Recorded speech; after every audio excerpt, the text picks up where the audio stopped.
to promote public safety, and the governor has not made it a secret that he doesn't like that the McGirt decision happened and that our tribal boundaries, our reservation boundaries, were affirmed to never having been formally disestablished. So I think when you hear the governor, number one, he's making propaganda videos. Number two, he is here or on TV saying, you know, if Tulsa won't take care of this problem, we're going to have to take even stronger actions. Okay, where have we heard that rhetoric before? We're seeing it. The troops are moving into Chicago right now. Okay, there is an active campaign from the White House to attack cities with black mayors. I don't think it's a coincidence that every city that has been targeted so far has had a black mayor. And I think Kevin Stitt sees this as an opportunity to further his vendetta against not just the tribes, but also our new mayor. He wants to appease Trump. That's Good question. no. Okay. So how much does this have to do, if at all, with Tulsa having a Democratic mayor? Well, I think that's, it's interesting that he's not doing the same thing in Oklahoma City, where I was yesterday, though that's a serious problem in that city as well. What's different between Oklahoma City and Tulsa? Well, I leave you to figure that out. Erica Watkins? Yeah, I was just wondering with some of the conversations that you've had with these individuals that are affected yesterday, I've seen people that have went through this in other cities saying that, you know, they're losing their birth certificates, their driver's license, their social security cards, you know, pictures of their family that are irreplaceable. Like you know, we're seeing pictures of bulldozers over all of the belongings that these people have. What, if any, places or you know, what policies does OHP have in place to make sure that people are able, or is it just that they lose absolutely everything, including their identification documents, or is OHP giving them a chance to even get that? You know, like, because what are we doing for these people that, you know, could lose their opportunity to get employment or anything by having their stuff bulldozed? So we can't speak for OHP, of course. I'm not sure what their policies are. I will say, just on that note slightly, that we have spoken to people who are highway patrolmen who are unhappy that the governor is using them in a political stunt. And I've spoken with people who are unhoused who have had both positive and negative experiences over the last 48 hours with the Highway Patrol and the Department of Public Safety. It's very telling that we got a report from the governor's office. You know, they cleaned up 200,000 pounds of debris, but within that debris is people's medication. It's their documents, things that make it so that they can access services that are going to help them get into a better place in life. And what I didn't see, in that statement though, is how many people are now in a treatment facility? How many people are on their way to recovery now because of Kevin Stitt? How many people slept in a bed last night who otherwise wouldn't have? The information about the human impact here was very, very, it was noticeable that it was not included. And I'm looking forward to seeing that information from the governor's office. And the Oklahoma Democratic Party knows that we need a smarter approach to a complicated problem. If you have law enforcement in those communities, they should have embedded mental health professionals and people who can get services at the point of care to people who need them. It's about shelters that have beds available, low barrier shelters for people who have medication needs, who come with pets, etc. It takes a lot of things to knock somebody off their feet. It takes a lot of things to help get them back on their feet. And if that's what we want, good, productive citizens who can take care of themselves, throwing their stuff out and moving them down the road is not a solution. We need a comprehensive approach. I believe Mayor Nichols has a comprehensive approach. We should give it time to work and not worry about stunts from the governor. Yeah, he's been in office for what, 9 months? All right, 9 months. We have already started making progress, and to have the governor come here and just like spit in the face of everyone who has worked so hard on that plan and implementing the plan, it makes no sense to me. There is no real purpose behind this action other than it being a PR stunt. It's very frustrating, especially to people who work to serve this community, who do this work year round. Tiffany? Can you speak on what Mayor Nichols is kind of in the process of doing to have an actual resolution to the issue?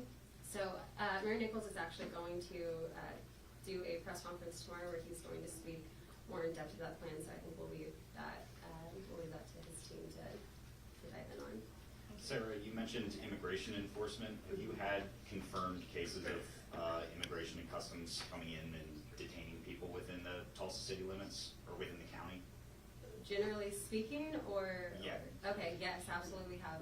I think, actually, if you don't mind, if I could let Ms. Christine answer this question, because we have someone close to our A very party. dear friend was picked up. He's in his mid-40s. He came to the country when he was 11 as a child, and he was detained.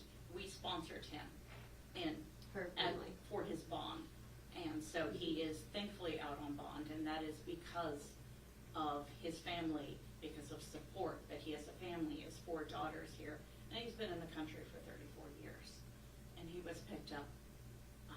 We believe that he was targeted and followed and picked up randomly on the side of the road. He was pulled over, and they impersonated law enforcement and then detained him. And then they moved his vehicle without consent. Thank you. And this is just one of many, many instances that we've heard of in Tulsa County. And yeah, there are people with families, people with no criminal records. You can search online to find out where people are whenever they're taken by ICE, by federal agents, and there are people who are not able to identify where their loved one has gone. We know at the Tulsa County Jail, there's 287G contracts that our county commissioners entered into. It's a partnership, it's an agreement with ICE, with the federal government, saying that we will partner with them in these efforts. This was years and years ago. It also prescribes how we are detaining people, right? So how Tulsa County serves as a ICE, not a processing center, but it's somewhere where people go and stay. I think the limit is supposed to be 72 hours, I believe, and I could be wrong. But we know for a fact that this year there have been people who've been there for longer than a month. And so there are just questions all over the place about, like, how are things actually transpiring? It is very disturbing what we've seen with ICE, and we know now that there are schools, not Tulsa Public, but within the state. We know that there are schools now who are scrambling, trying to figure out how they're going to cover the cost to keep students that they have who are undocumented and who are also concurrently enrolled in college classes. They're trying to scramble now and figure out how the school can pay to cover that difference so that these children who are high performing in education, they are hard workers, so they can keep these children in their concurrent enrollment classes. Because they have gotten xenophobic directives from the Department of Justice saying that funding will no longer be used to support students who are undocumented, and so it is attacking our community in every single level. On the subject of ICE, we do have a committee in the legislature, and speaking as a state representative, I can tell you that this committee, the State Powers Committee, is designed to deal with federal overreach. So I would remind my colleagues on the other side of the aisle that the point is to avoid giving too much federal authority in Oklahoma at the expense of the state. What if the Bureau of Alcohol, Tobacco, and Firearms had the same power as ICE did? I think you'd hear a lot of protests from my colleagues. We should be similarly concerned about the overreach of ICE in our communities. John Croissant, I think you had a question. Yeah, again, this seems like a state overreach into the city of Tulsa. We're at 100% capacity in each of our 3 shelters in Tulsa. What has the state done in the last 7 years during the state administration to help increase the amount of beds? And again, we're 3,000 affordable housing units short in Tulsa, so we're needing to build more affordable housing for those that need it, not just those that are unhoused currently. So what has been done at the state to fix this? Because I don't see this as a solution. It seems to be more of just a moving people around. Correct. And I'll just note that for years, I have heard people complain that the city's approach to homelessness was just to shuffle them from one part of town to the other. How, the veracity of that, I won't speak to that. That has been the public perception legislation. That is effectively what we're doing, what Governor Stitt is doing right now. I can tell you one thing that he did that hasn't helped, and that was 2 years ago, the governor, just on his own accord, nobody asked for this, the governor he disbanded the Governor's Interagency Council on Homelessness, Sure. which was a table where we brought together experts on this issue from around the state so that we could coordinate with one another, we could share resources and ideas with one another, and he just abruptly scrapped his own council to solve this issue, and now he wants to show up in Tulsa and say, oh, you guys have let this get out of control, and if you don't clean it up, like the state's gonna have to do something. You did do something 2 years ago. You told everyone you weren't interested. So And- I'll leave it there. Let's review. Under this governor's leadership, the Department of Mental Health has been in total disarray. They proposed to cancel 300 contracts servicing communities around the state. They're planning a $30 million cut to the department. And when we did invest in housing, the governor and GOP leadership insisted that 2/3 of the housing dollars we were going to invest would be spent in rural Oklahoma when we know the problem is concentrated elsewhere. If the governor was really serious about this, he would have started a long time ago addressing the root problems in Tulsa. No, he's late to the game and he's late to planning. Yeah. He's just, as Mayor Nichols said, he's a very unserious person, and if this does not highlight that for everyone, I don't know what would. So is there anything you can do or you plan to do other than, actual action? What do you mean by that? Well, is there some kind of action you can take other than, this? Yeah, so we are asking for anyone who cares about our city, who cares about our state, who cares at all about treating humans with compassion and recognizing another person's humanity, regardless of their living situation or their immigration status. We are asking you to call the governor's office and tell Kevin Stitt to knock it off and to work with the city, partner with the city. There are great people, great organizations doing coordinated work, and they could use a partner like Kevin Stitt. They could use the governor of our state leaning in a real way and being an actual partner. That's what we need, and so regardless of how you feel, listen, Democrat, Republican, Libertarian, I don't care, okay? What we're doing to humans right now is not right. And even if you are happy that something is being done, I get it, because it's a frustrating issue. People feel different ways about different aspects of it. But if you actually want something to be done, what Kevin Stitt is doing right now is making the issue worse. I am telling you, they are not taking people off of the street. They are taking them 2 miles down the road, and they're dropping them back off in a worse condition than they found them in. And then they will end up criminalizing They're them. throwing all of their things away, and they are leaving them in a different location where it's going to be more difficult now for them to access services. I know people who are homeless who have jobs, plural, okay? I helped volunteer in 2021 in February when we had the big Arctic storm that came through, the Arctic freeze. I was very close with different encampments in the area. I went to one, there was a guy who I knew, like, he and his dog, like, they needed to come. We were trying to get people, we were desperately trying to get people off of the streets, out of their camps, and into hotel rooms, into shelters, into all of the resources that opened up when we were trying to save people's lives. That was the same year, I'll remind you, that a man froze to death on the sidewalk in front of the sheriff's office, okay? And this man, who I was trying to get to come with us, would not leave his tent, even though he had a very high likelihood that he could potentially freeze to death that night. He would not leave his tent to come with us because I could not tell him what hotel it was going to be. We didn't know what part of town it was going to be in, and he knew the bus route to get to his job in the morning, and he did not want to be in a position to where he could potentially miss work the next day and get fired. So just if you really want something to be done about this issue, you have got to tell the governor to stop this effort and to work in partnership with the city, because he is truly making it worse. He is making it worse. These people are still homeless, they're still on the street, and they're worse off than when they found them. So regardless of how you feel about the issue, this is not the way to go about it, and it will make it worse. And you ask what we're gonna do, Randy, the Oklahoma Democratic Party is going to field candidates all over the state next year. We already have a record number of candidates signed up all over Oklahoma. And if you've ever thought about running for office, contact the Oklahoma Democratic Party. We'll get behind you. The answer to this problem is more democracy, it's more Democrats. And you know what else we're gonna do? We're gonna support the initiative to raise the minimum wage, because working families can't survive on $7.25 an hour. It's time we did something to provide justice for working people in Oklahoma. You wanna work in Oklahoma? Good, but you should be paid a living wage. That's right. Yes, ma'am. I just have a statement that I want to make. This happened to me on Friday. I called the governor's office. I was on hold for 45 minutes. Yeah.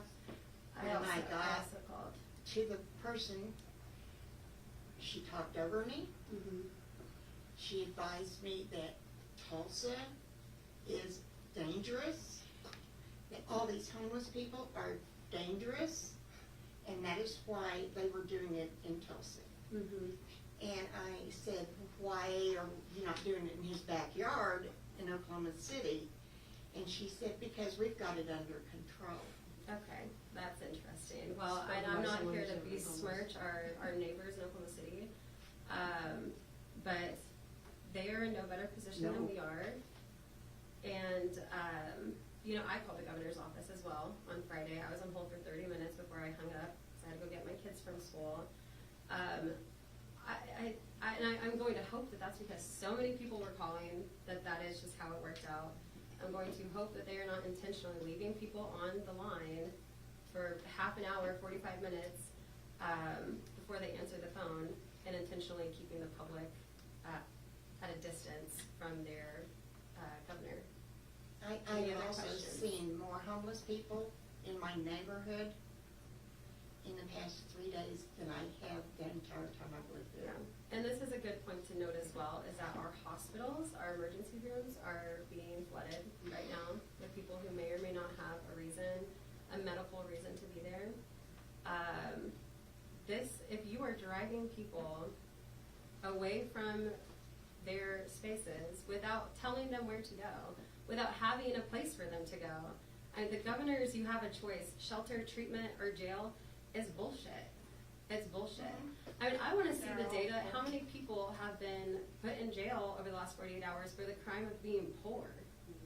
Because he's not taking them anywhere. They are dropping them back off down the road. So what do you think is going to happen? We want to bring the crime down. Okay, well, you're running around yanking people up out of their spaces and then just sending them out to the streets pissed off, I'm sure.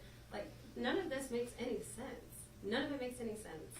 The only way that this makes sense is if you think that the governor is trying to make people angry and he is trying to paint Tulsa as some lawless wasteland, and he's doing this to what end?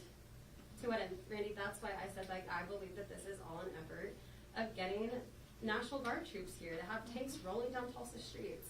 Because what other reason is there? It's a personal attack on our mayor, and it is a personal attack on our city. Yes, sir. Is there any way that we can sue them so we can stop or slow this down? I don't know that, but I will say that we are going to be reaching out to different partners, different legal advocacy organizations. I know that ACLU OK is aware of the situation, and we'll be plugging in with them just to see what our options are, because I don't know. Yes, ma'am. Him trying to get the National Guard in here, do you think it has to do with the fact that he hasn't been able to silence the natives and he wants to try and run them over? Yeah, I think that Kevin Stitt's ego was bruised right after he got elected. He was trying to do the whole CEO big win and 90-day thing, and that win that he wanted was to scrap our compacts, our gaming compacts with the tribes. He wanted to renegotiate. He didn't bring anybody to the table. He didn't send an email, make a call asking tribal leaders to come sit down to renegotiate, because had he done that, he would have found a lot of them would have been very happy to renegotiate. They wanted different things too. If he had a conversation. Instead he put a op-ed in the papers basically saying, like, we're getting screwed by the Indians. We deserve a better deal. I'm going to get a better deal for all 4 million Oklahomans, and he lost that fight. McGirt happened the next year. He continues to lose that fight. He is, whoever the lawyers are for this, like, they no doubt see Kevin Stitt as their retirement plan. because the man cannot stop going to court and losing. And I'm sure they are very happy to go to trial. And I think that Kevin hasn't been able to get over the fact that that has happened and he's never had a win in that arena. And now we've got a mayor who has an excellent working relationship with tribal leaders, and they are making deals, they are improving public safety, and they are standing on the side of sovereignty, which is the right thing to do, especially when you're standing on a reservation.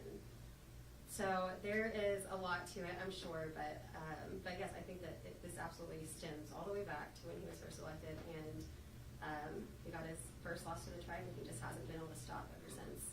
Okay, last question, and then we'll go to anyone else. So, the governor is the commander of the National Guard. So is there anything stopping him from sending in the National Guard?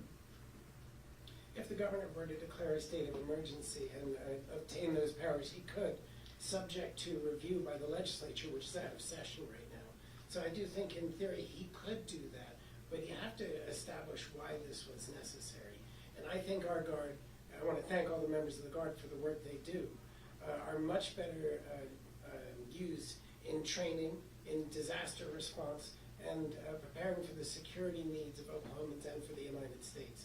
So I wouldn't urge him to put the Guard out here to do something the Highway Patrol shouldn't be doing either.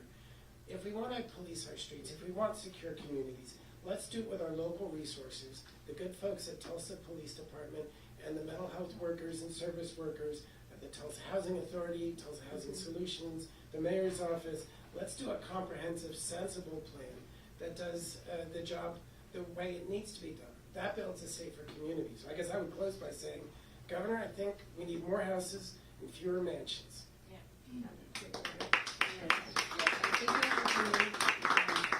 Thank you all for tuning in.